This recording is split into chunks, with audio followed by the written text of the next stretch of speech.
Hello guys, তো আজ আমাদের ক্লাউড কিচেন চিনেপাড়াতে দুপুর থেকেই অর্ডারের বেশ অনেকটাই চাপ ছিল। আর প্রত্যেক উইকেন্ডের মতো আমাদের কিচেন আজ রাত 2:30 অবধি ওপেন ছিল। তো বন্ধুরা, এই উইকেন্ডেও রাতে বেশ অনেকগুলোই অর্ডার আসছিল। তখনই রাত 1টা নাগাদ আসে 2 প্লেট মোমোর অর্ডার, একটা স্টিম ও একটা প্যান ফ্রাইড। তো রোজকার মতো আমি তাড়াতাড়ি সেটা বানিয়ে রাইডারকে দিয়ে দিই, তারপর আমি অন্য অর্ডার রেডি করতে থাকি। তখনই হঠাৎ 30 মিনিট মতো পরে রাইডারের থেকে আমাদের কাছে কল আসে যে মোমোর কাস্টমার লোকেশনে দাঁড়িয়ে রাইডার কাস্টমারকে অনেকবার কল করছে, বাট কাস্টমার কল রিসিভ করছে না। তো রাইডার আমাদেরকেও বলে একটু কল করে দেখতে, বাট কাস্টমার আমাদের কলও রিসিভ করে না।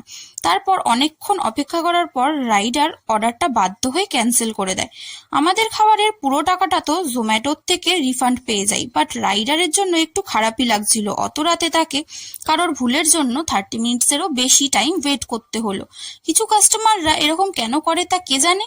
তো যাই হোক বন্ধুরা, আপনারা যদি আমাদের কিচেন চিনেপাড়া থেকে খাবার অর্ডার বা পার্টি অর্ডার করতে চান, তাহলে সুইগি আর জোম্যাটো থেকে অর্ডার করতে পারেন। তো আজকের ব্লগটা এখানেই শেষ করছি, আপনাদের সাথে আবার পরের ব্লগে দেখা হবে। টাটা।